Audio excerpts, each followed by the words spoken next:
Bonsoir à toutes et à tous. C'est Smooth ASMR, j'espère que vous allez tous et tout très bien les petits smoothies. Bienvenue dans cette nouvelle vidéo anecdote. Mais juste avant ça, bon, léger intro comme j'ai l'habitude de parler beaucoup. Merci aux Smoothie VIP pour leur soutien.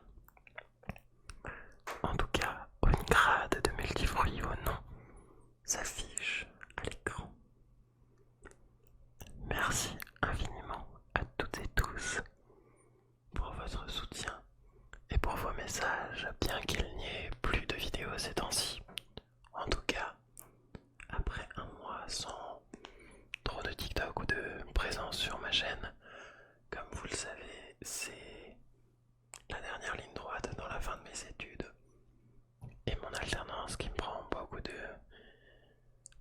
temps et tout ce que j'ai à côté. Donc voilà, je préfère éviter de vous sortir du contenu s'il n'est pas qualitatif, mais aussi si je ne me sens pas forcément bien.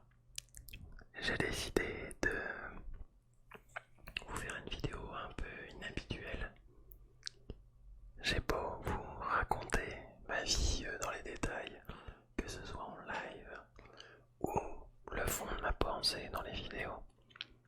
Je n'ai jamais trop raconté les anecdotes drôles, incongrues, flippantes ou bizarres qui me soient arrivées dans ma vie.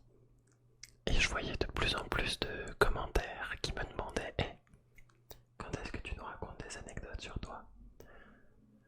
Alors, je note jamais les anecdotes, mais depuis que j'ai vu ces commentaires, donc on va dire depuis août 2024, il m'est arrivé quand même quelques petits trucs. Bon, il m'est arrivé plein de trucs avant, mais comme je note pas, j'ai une mémoire qui est très sélective.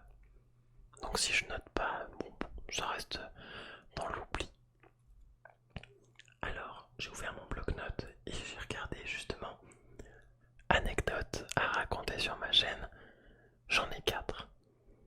J'en ai une qui est un peu flippante. J'en ai une qui raconte un date. Le date le plus improbable de tous les temps, je pense. Ou en tout cas, pas loin. Un truc relativement drôle, mais une situation dans laquelle je me suis retrouvé actuellement. D'ailleurs, je suis toujours dedans. Assez drôle et en même temps vraiment débile. Et une autre qui est juste drôle. Voilà, je vais commencer par cette première anecdote. Donc, mettez vos écouteurs, installez-vous confortablement dans votre... Voilà, bon ça c'est du coup les aléas. Mais je bégaye un peu. Mettez-vous confortablement dans votre lit. Il commence à faire de plus en plus chaud. En tout cas, le temps se réchauffe alors. Voilà, mettez-vous tranquillement, confortablement dans vos lits, bien au chaud. Et laissez-moi vous raconter ces 4 anecdotes. En commençant par la première, en fait, j'ai pas vraiment de détails. C'est juste une anecdote sur un prout. Voilà, on commence la vidéo avec le sujet le plus sérieux de tous les temps. Je sortais de classe, c'est vraiment juste la transition vers. Je vous promets que les autres anecdotes valent le coup et sont relativement intéressantes, mais je voulais détendre l'atmosphère en parlant de détente. Je parle pas de mon sphincter du coup, mais je sortais de classe. En fait, je l'ai juste noté dans mon bloc-notes parce que je trouvais la scène délirante. Je sortais de classe avec mes potes et il fallait qu'on rejoigne un autre bâtiment. On avait cours dans un autre bâtiment avec mes potes. Et on sait pas pourquoi, on avait fait des blagues sur tout ce qui était pro des flatulences parce que c'est quand même super drôle en master 2 de faire des blagues de pro des flatulences. Et pour passer d'un bâtiment à l'autre, bah, en fait, il y a un croisement de mezzanine entre beaucoup de salles de classe et donc du coup il y a du passage des étudiants, etc. dans les escaliers. Et il y a un moment, donc je commence à aller en premier dans les escaliers et je me retourne en pensant qu'il y a un de mes potes qui passe derrière moi. Et à ce moment-là, j'avais envie de lâcher une énorme caisse, voilà, tout simplement. Euh, et je dis à mon pote, elle tire sur mon doigt. Il y a un de mes potes qui tire sur mon doigt. Je lâche une caisse, mais de l'espace. Quand je vous dis de l'espace, ça a résonné dans les 6 étages d'escalier.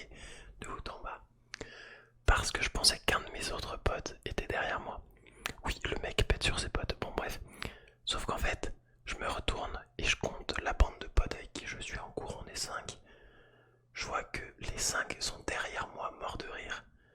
Et là, je me dis, c'est pas possible. Si les 5, enfin, moi plus les 4 autres, sont derrière moi, dont un qui m'a tiré le doigt, et que j'ai lâché une caisse en pensant que c'était sur un de mes potes, qui est la personne sur qui j'ai lâché une caisse, je vois que mes potes sont morts de rire. Je me retourne et je suis relativement grand, je fais 1m85. C'est une taille qui est relativement grande mais normale, tu vois. Sauf qu'en fait, j'avais pas vu. Je me retourne, je vois pas, je baisse mon regard du coup, parce que c'est un peu plus bas dans les escaliers. Un mec qui doit faire 1m65. Voilà, c'est pas un nain mais bien plus petit, donc je baisse. Et je crois son regard, genre médusé et furieux. Puisque forcément, il y a un connard comme moi qui vient de lui lâcher une énorme caisse sur lui au moment où il vient de passer. Je peux vous assurer que le fou rire, la honte et la gêne étaient, voilà, des plus ressentis. Enfin, c'est la première fois que j'ai ressenti en même temps des rires parce que tous mes potes étaient morts de rire à en pleurer.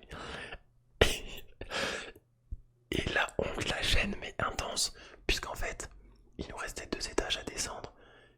Et on est descendu avec le mec qui, en descendant les escaliers, me regardait comme ça, tout le long des escaliers jusqu'à ce qu'on descende, avec un air médusé. Et moi j'étais là, mais en mode, mais putain, mais je suis trop con. Voilà. Fin de la première anecdote, qui était juste une mise en jambe. Enfin, une petite transition vers les 3 principales anecdotes, puisque cette petite anecdote du Prout est vraiment courte. Là, je vais vous raconter une histoire flippante. Une histoire de date, mais vraiment le date le plus improbable que vous n'ayez jamais entendu de votre vie. Et la troisième, c'est la situation la plus farfelue dans laquelle je suis actuellement. Relax et dites-moi en commentaire quelle est l'anecdote. Elles sont toutes vraies à 100%. Dites-moi laquelle vous a plu dans les commentaires et laquelle est la plus genre what the fuck. On va commencer par l'histoire flippante qui m'est arrivée pas plus tard qu'il y a 1 mois et demi. Petit contexte, j'ai déménagé souvent quand j'étais à Lyon.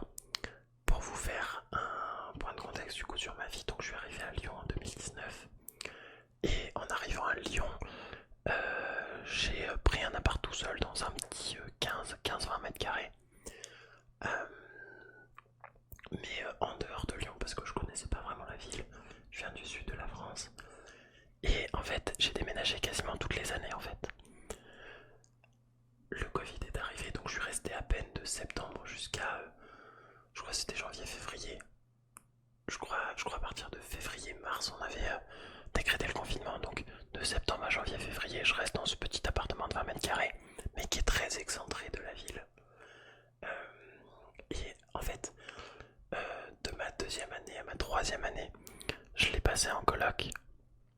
Ensuite, il y a ma copine, mon ex-copine pardon, qui est arrivée à Lyon pour faire ses études. Pour moi, ce qui était ma 4e année sur Lyon.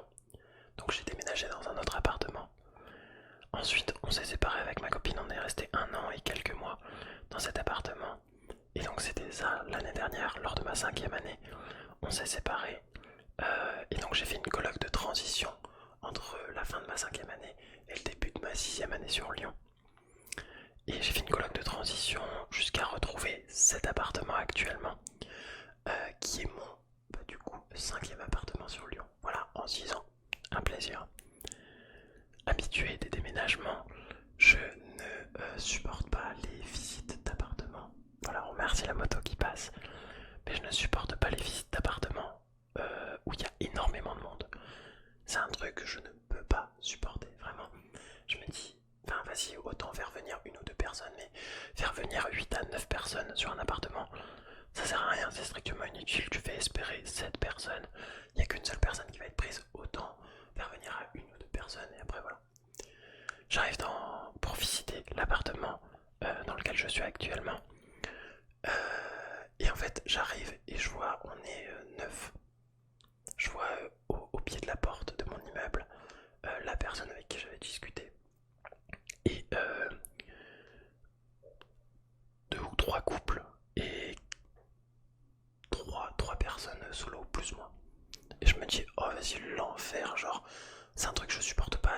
monde se marche sur les pieds, tout le monde pose des questions avant tout le monde, mais pas vraiment bien répondu, et en fait toi t'as pas toutes les infos, bref. Donc je vois ça, je me dis ok, on monte, et en fait c'est au 4e étage, au dernier étage. Euh, je, je regarde même pas la cage d'escalier, on monte, on arrive, je rentre dans mon appartement, et je vois qu'il y a 2 pièces, mais en fait, faut savoir que je me satisfais de pas beaucoup, enfin, les murs peuvent être un peu dégueulasses, etc. Donc en fait, j'ai un toit et que c'est relativement bien, genre fermé avec éventuellement une cuisine ou quelque chose comme ça. Enfin bref, dès qu'il y a un toit, s'il y a un toit, ça me va. Je regarde, je visitais un 2 pièces, je vois qu'il y a une chambre, un salon, une cuisine à part et une salle de bain à part. Je pose même pas de questions, hein, vraiment je pose aucune question, ça faisait 30 secondes qu'on était tous dans l'appartement. Je lui dis, donc c'était la locataire qui nous faisait visiter, bah donnez-moi tout de suite les coordonnées des propriétaires. Elle fait quoi, mais vous avez pas de questions? Je fais si, mais j'ai la flemme en fait de poser ça devant 9 personnes. Le contexte est très long, je fais une parenthèse, mais je raconte vraiment tout dans les détails. Donc en fait, en parlant de détails, j'avais regardé aucun détail, que ce soit sur l'immeuble, sur le quartier et sur l'appartement en question. Ça a payé puisque comme j'ai été le premier à contacter le propriétaire, et bien en fait j'ai pu avoir la réponse directe. Ils ont été ok pour que je prenne l'appartement directement. Et en fait, en récupérant les clés, c'était 3 semaines plus tard, je récupère les clés et pour faire mon emménagement, bah là du coup, je remarque quelques détails. Déjà, il y avait un détail qui m'avait pas trop frappé lors de ma première visite, c'est qu'il y a une odeur ignoble dans la cage d'escalier par moment. Je me dis bon ok, bon si c'est que ça on s'en fout. Et en fait, bah je, je monte les étages et comme je vous ai dit, bah, j'habite au dernier étage. Et en fait, je vois il y a en montant le premier étage et en montant le 2e étage, il y a des portes qui sont placardées par par des planches de bois agglomérées. Et donc ça au premier étage, au 2e étage, je me dis ok, un peu bizarre. Et sur la façade elle fait pas forcément trop envie. Il y a un des immeubles qui a une fenêtre tout le temps ouverte avec des carreaux brisés. Donc là déjà je me dis ok, flippant là où je suis. Petit détail flippant, je vous ai fait une story de mon appartement. J'ai du parquet, du carrelage, des murs blancs, des murs jaunes, des murs saumon. Il n'y a rien qui va dans mon appartement, hormis l'emplacement, l'aménagement. Mais en termes de couleur, genre, ça fait un peu flipper. Et puis après, en fait, je suis ajouté dans un groupe WhatsApp puisque j'ai croisé d'autres voisins. Et bah, on m'explique que c'est un appartement où il y a eu du squat. Tous les planches placardées, en fait. J'apprends qu'il y a 5 logements sur la vingtaine qu'il y a dans l'immeuble qui sont inhabités et qui ont été réquisitionnés par l'État parce qu'on a dégagé des squatteurs. A savoir que dans certains squats, il y avait du proxénétisme, du trafic de drogue et des squatteurs, enfin juste des squatteurs normaux, des gens qui sont juste là mais qui sont pas censés être là. Donc déjà j'apprends ça, je me dis ok, super cool. Voilà, ça c'est pour vous donner le contexte, vraiment flippant. Et il y a 3 semaines, un mois, justement comment on appelle ça, les autres habitants de l'immeuble avaient fait un groupe WhatsApp justement dû à tous ces problèmes, de manière à prévenir ou en fonction de si il se repassait un truc comme ça, qu'on soit tous au courant.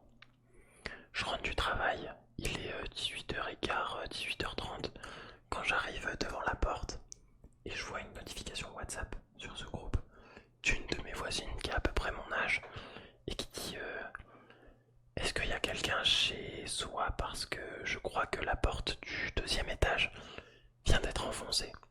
Je lis ça, je me dis bizarre. Et il y a un truc déjà qui me glace le sang un peu, c'est que pour aller dans notre immeuble, il faut un badge magnétique. La porte ne peut pas s'ouvrir comme ça à coup de clé ou autre. C'est forcément un badge magnétique. Je passe mon badge, je réponds à ma voisine en disant je viens juste d'arriver, je suis en bas de l'immeuble. Je vais aller passe mon badge et je vois que le badge ne bip pas. Je pousse la porte et elle est démagnétisée. Je me dis, ok, ça c'est très bizarre. Je pousse la porte, aucun bruit dans l'immeuble. Et je me dis, ok, bon, c'est au deuxième étage. Je monte les escaliers, il n'y a aucun bruit, vraiment genre zéro. D'habitude, il y a toujours une porte qui claque, des passants en bas, ou alors, je sais pas, un bruit de vent ou un truc. Zéro bruit. Je monte, j'arrive au deuxième étage, et en fait, faut savoir que quand on arrive par les escaliers, donc admettons que moi, que vous arrivez vers les escaliers, enfin, que vous sortez des escaliers, vous arrivez comme ça, il y a une porte qui est ici directement sur votre gauche, une porte en face de cette porte et une porte à droite, et les escaliers continuent en colimaçon comme ça. Donc je vais vers la porte qui est là et qui a eu l'air d'avoir été enfoncée. Je m'approche et en fait la porte est fermée. Donc, mais je vois des traces sur la porte qui confirment qu'elle a bien été forcée en tout cas. Et en fait j'arrive par le côté de cette porte et du coup je pousse avec la main mais la porte est fermée. Je me dis ok c'est bizarre, je vais me pencher pour voir à l'intérieur. Parce qu'en fait quand un appartement a été squatté puis réquisitionné par l'État avec la police, il n'y a plus des serrures normales, il y a un système de fermeture qui ne peut s'ouvrir que de l'intérieur. Et la serrure normale a été enlevée, donc il reste un trou, comme celui-ci, à peu près de cette taille, dans lequel on peut glisser un œil. Je me penche vers ce trou, et là, stupeur, mon sang se glace d'un coup, je vois un autre œil, avec une casquette, qui se recule lentement au moment où moi je passe mon œil. Mais quand je vous dis lentement, c'est comme ça, imaginez que vous regardez à travers de la serrure. Au moment où vous vous penchez, vous voyez ça. Sans aucun bruit. Donc là, mon sang ne fait qu'un tour. Et je me dis, oula, ok, méga flippant. Mais du coup, pour me rassurer, je parle à voix haute. Et là, en fait, j'essaye de parler à la personne en disant, en fait, il faut sortir parce que vous n'avez pas le droit d'être là. Pas de réponse. Et je ne vois plus personne dans le trou de la serrure. Je frappe un peu sur la porte et je dis en fait il faut sortir, ça a été réquisitionné par l'État et la police, si on vous trouve, vous partez au commissariat. La porte s'ouvre et je vois deux personnes qui ont 30, 40 ans, enfin entre 30 et 40 ans maximum. Et là je me dis merde, je suis tout seul. Ils ont un marteau et un espèce de pied de biche qui leur ont permis d'enfoncer la porte, je me dis. Donc là je suis dans la merde parce que je suis tout seul. Et heureusement Dieu soit loué, il y a mon voisin qui a 3-4 ans de plus que moi, mais qui est relativement costaud en tout cas, qui arrive en même temps. Et justement, je me dis yes, au moins il y a du 2 contre 2, enfin on est deux face à deux personnes, c'est relativement plus équilibré. Mais rassurez-vous, pas de panique, ces personnes justement nous expliquent en fait qu'elles sont demandeurs d'asile mais que leur demande n'a pas été acceptée et que il fait froid dehors la nuit et ils cherchaient un endroit pour dormir. Il a fallu qu'on leur explique dans un français approximatif puis après en anglais qu'ils ne pouvaient pas rester là puisqu'en fait si la police arrive et croise ces personnes, elles finissent en tôle tout simplement. Et il nous explique qu'en fait il compte revenir avec une femme et un bébé. Et le problème c'est que s'il y a une femme et un bébé dans un squat, on ne peut pas les déloger. Et dans ce cas là ça peut être très dangereux. Et pour les habitants et pour cette famille en question. Parce que si la police arrive, c'est tout le monde qui part en tôle. Donc on leur explique bien ça, mais le problème c'est qu'en fait ils ont non seulement forcé la porte, mais en plus de ça ils ont démagnétisé notre porte. Donc on n'était vraiment pas serein toute la nuit parce qu'en fait tout le monde peut rentrer dans l'immeuble Et du coup, ça veut dire qu'il y a encore un réseau de personnes qui savent que notre immeuble est squatté. Voilà. Sans crainte, la police est intervenue le lendemain matin pour barricader la porte. Mais je peux vous assurer que la scène de moi qui me penche par la serrure et d'avoir vu un œil doucement s'écarter, je souhaite ça à personne parce qu'en fait, voilà, genre un peu flippant, t'as beau être stock 1m85, savoir te défendre, tout ça, ça fait flipper, film d'horreur, voilà, tout simplement un film insoutenable. Je parle beaucoup, c'est la fin de cette première anecdote flippante. Passons à l'anecdote du date le plus improbable que vous n'ayez jamais entendu. Mais jamais, jamais, jamais, jamais. Et c'est incroyable que ça me soit arrivé. Je me suis séparé de mon ex-copine en novembre 2023. Vers août 2024, donc une dizaine de mois après, 9 mois après, ouais, 9-10 mois après, j'installe Tinder, voilà, parce que je me dis, bon, ce serait pas mal de rencontrer du monde du coup. Et bah, je match. Alors, je vous donnerai pas de nom, je vous donnerai pas de pseudo ou autre, mais je match avec une Argentine, mais qui est en France depuis 4-5 ans, qui a fait ses études en France et qui décide de rester en France. Donc je match avec une petite Argentine qui a 24-25 ans. Et très sympa, le feeling passe super bien par écrit. On discute, on tchatche. J'apprends qu'elle a fait des études dans tout ce qui est montage vidéo et graphisme et production, production audiovisuelle. Et que bah, elle a terminé ses études, son master l'année dernière. Et que maintenant donc elle est à son compte. Et qu'elle a des clients pour qui elle fait de la production audiovisuelle. Je pose pas plus de questions, moi je lui dis que je fais des vidéos sur YouTube, à côté je suis en alternance. Voilà, on échange un peu nos vies, mais moi je creuse pas plus sur ce qu'elle fait. Elle me dit donc, voilà, là elle habite à Vienne, donc c'est à 20 minutes en TER de Lyon. C'est comme si vous preniez un métro pendant 20 minutes, tout simplement. Et le feeling se passe super bien. Petite Argentine, accent latino quand elle parle français, petite blonde, vraiment trop mimes. Et le feeling passe tellement bien. Pour moi, le feeling passe tellement bien avec une personne. Par écrit, je me dis, il y a un truc qui est bizarre, il faut quand même se rencontrer en vrai dans tous les cas. On décide donc de se rencontrer au parc de la Tête d'Or à Lyon pour un pique-nique. En fait, voilà, tout simplement, il faisait beau, c'était la fin de journée, il faisait pas très chaud. On décide donc de se faire un pique-nique. Elle apporte du maté. Pour ceux qui ne connaissent pas, c'est l'équivalent d'un thé, mais version argentine.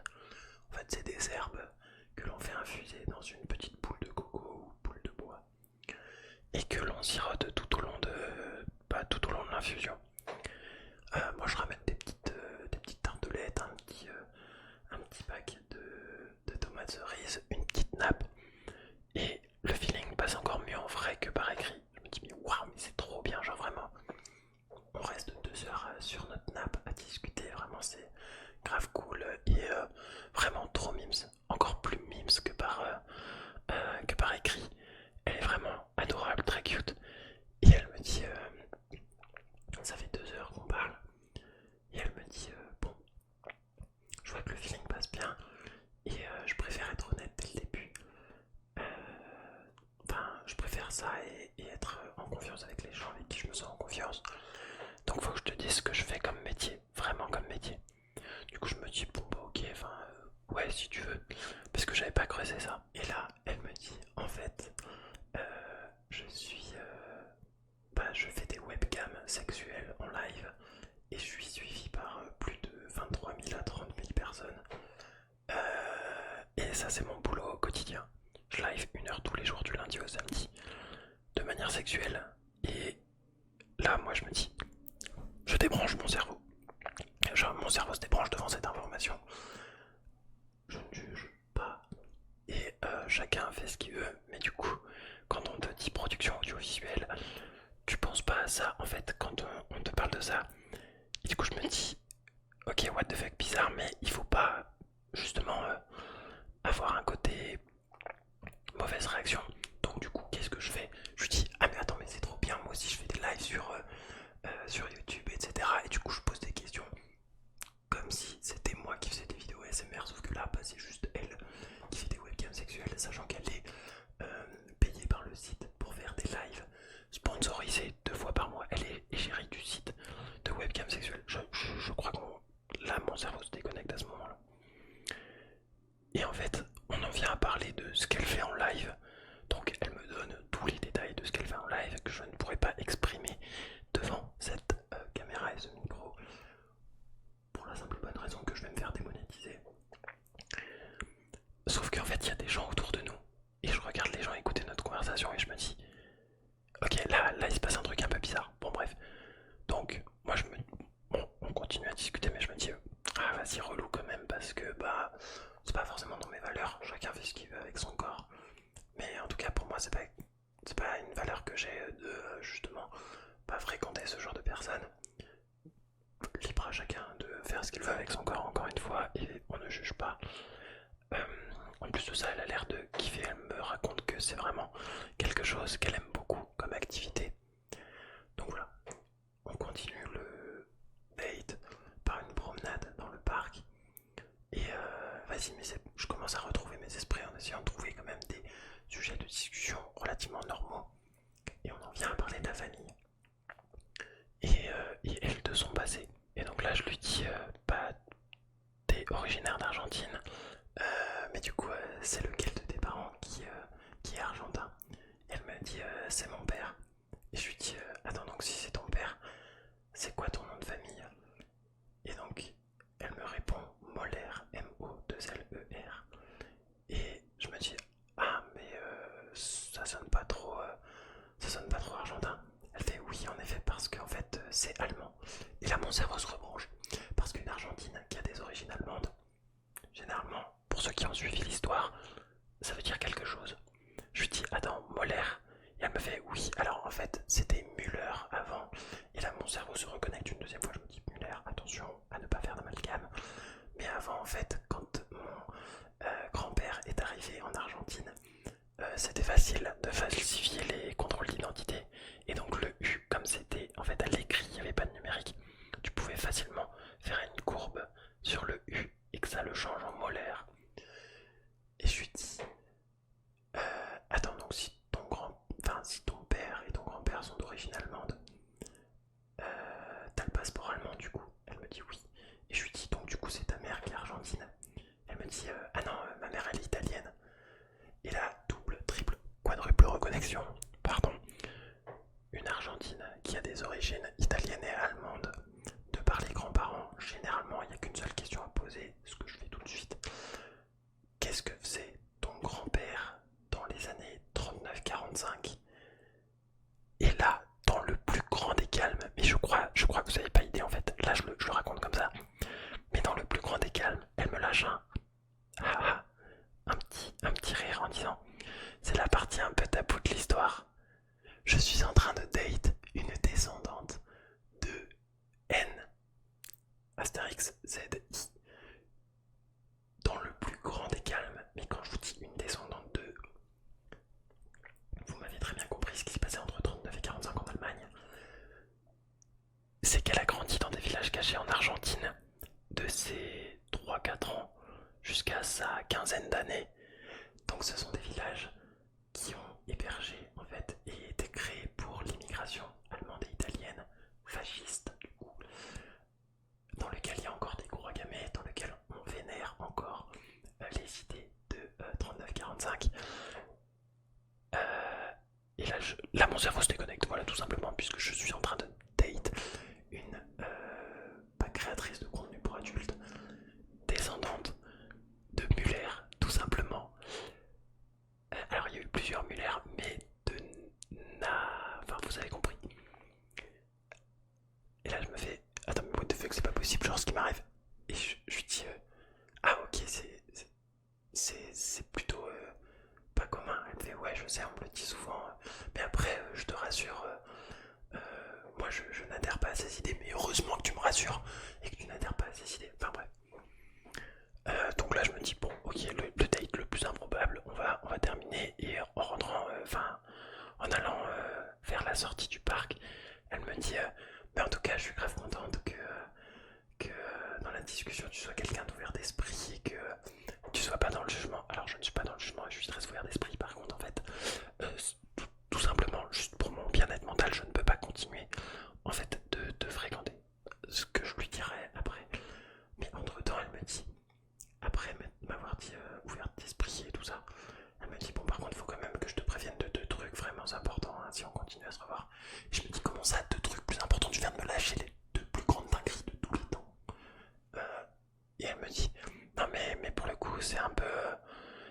extrême là ce que je m'apprête à te dire. Et là je me dis donc là elle m'a sorti de dinguerie. Qu'est-ce qui peut être plus extrême que ça? Et là dans le plus grand des calmes elle me dit alors premièrement je suis hyper fan d'Hello Kitty. Et là je la regarde, je lui dis bah c'est pas si incroyable ou ouf que ça. Non mais si je suis vraiment fan, j'ai des pyjamas, j'ai des peluches, j'ai une tête d'oreiller, enfin je la regarde, je lui dis mais c'est normal, enfin, tout le monde a des passions relativement normales dans la vie. Euh, et je lui dis attends c'est quoi du coup la deuxième chose? Ah bah je pratique le spiritisme, je lis dans les pièces et l'avenir, tout ça. Et j'étais là en mode blink blink, mais ça bon à la limite ok pourquoi pas, mais enfin par rapport aux deux premières bombes que tu as lâchées, ça va. Ce que je me dis dans ma tête, ce que je ne sens pas tout de suite. Intelligence de situation, le but n'est pas de blesser la personne. Voilà, pour ce qui concerne le date le plus improbable de toute ma vie. J'ai désinstallé Tinder juste après, je ne voulais pas retrouver une histoire aussi incongrue que celle-ci. J'ai donc date une descendante de personnes ayant eu une idéologie dans les années 39-45 en Allemagne, très repoussante, qui fait des webcams sexuelles en live, qui fait du spiritisme et fan d'Hello Kitty. Un plaisir. Voilà, donc méfiez-vous des accents latinos et des petites blondes aux yeux bleus bien mimes se cachent derrière quelque chose quand même, des trucs pas forcément très cadeaux. C'est la fin de cette anecdote du date le plus improbable et je vais vous raconter maintenant la dernière histoire puisque ça fait déjà un peu plus de 30 minutes qu'on parle. J'espère que vous appréciez ce petit format d'anecdote. Je donne beaucoup de détails. Anecdote hyper récente, la plus récente en tout cas, c'était il y a 2 semaines, en tout cas 3 semaines et demie. J'étais en semaine d'examen et de partiel. Premier jour de partiel, j'avais un partiel de ressources humaines en anglais. Matière que je déteste au plus haut point et que je n'ai pas révisé. Avec ce partiel, nous avions le droit à un seul support autorisé, un dictionnaire français-anglais. J'avais vraiment la flemme de réviser cette matière qui était notre première matière. Je préférais me concentrer sur finance ou RSE ou d'autres matières qui sont relativement plus intellectuellement passionnantes, du moins pour moi. Donc de 21h à 1h du matin, la veille de ce partiel qui était à 8h du matin, je décide donc de faire des petites fiches, vraiment toutes petites, de tout mon cours. Donc j'avais une quinzaine de petites fiches que j'ai collées dans mon dictionnaire français-anglais. Ce qui est très con. Trichez, mais ne vous faites pas choper. C'est le seul conseil que je peux vous donner. Parce que après, il faut assumer les conséquences. J'arrive au partiel, sauf que j'arrive un poil en retard, donc avant le début, mais vraiment genre 5 minutes avant le début. Donc forcément, beaucoup de gens s'étaient déjà placés de manière stratégique. Pardon, et moi j'arrive dans l'amphithéâtre avec une place pas stratégique du tout, à savoir que une surveillante passe derrière moi. Enfin, il y a un couloir entre 2 rangées qui permet aux surveillants de passer entre. C'est le seul endroit en fait qui est coupé en deux dans l'amphithéâtre. Et en fait, ça veut dire qu'il va y avoir du passage derrière moi. L'épreuve commence. 15 minutes après, j'ai une question où je sèche un peu. Alors, je consulte mon dictionnaire. Et comme je suis un sacré teubé, je consulte mon dictionnaire avec mes petites fiches au moment où il y a une surveillante derrière moi. Bien vraiment le sens du timing exceptionnel, cher Arthur. Et j'entends au-dessus de mon épaule, je peux voir votre dictionnaire. Et je fais putain, je suis trop con. Elle prend mon dictionnaire, elle feuillette. Et là, en fait, la promo, on est à peu près une centaine.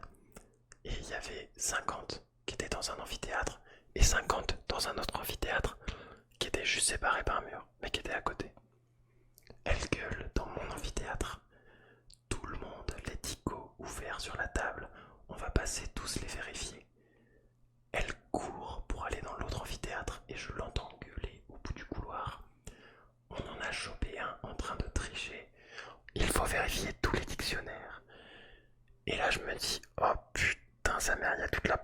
se faire niquer à cause de moi, du moins ceux qui ont triché. Certains ont pu passer entre les mailles du filet, d'autres ont appris leur cours par cœur et n'avaient pas besoin de tricher. Et je suis la personne qui a fait en sorte, en tout cas, qui a niqué 10 personnes, puisque 10 personnes vont aller en conseil de discipline à cause de moi pour tricherie dans leur dictionnaire. Je suis vraiment débile. On me laisse terminer l'examen en ayant juste pris mon numéro d'étudiant. Mais vraiment j'ai été fiché pour tous les autres partiels, j'ai dû me mettre devant à tous les autres examens que j'avais révisés cette fois du coup. Le lendemain de ce partiel, je vais vous mettre le screen parce que c'est légendaire. Le directeur pédagogique de mon école met un post sur LinkedIn. Je cite: à l'heure où il y a l'intelligence artificielle et ChatGPT, trouver une antisèche manuscrite dans un dictionnaire relève de l'archéologie. Alors, quand je tombe hier sur celle-ci,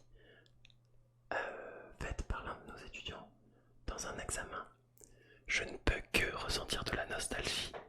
La bonne vieille antisèche dans le dictionnaire, le bon vieux conseil de discipline, le bon vieux temps, avec mon dico en 4K, j'écris très mal, je suis désolé, mais c'est mon dico qui se retrouve sur LinkedIn le lendemain de l'épreuve.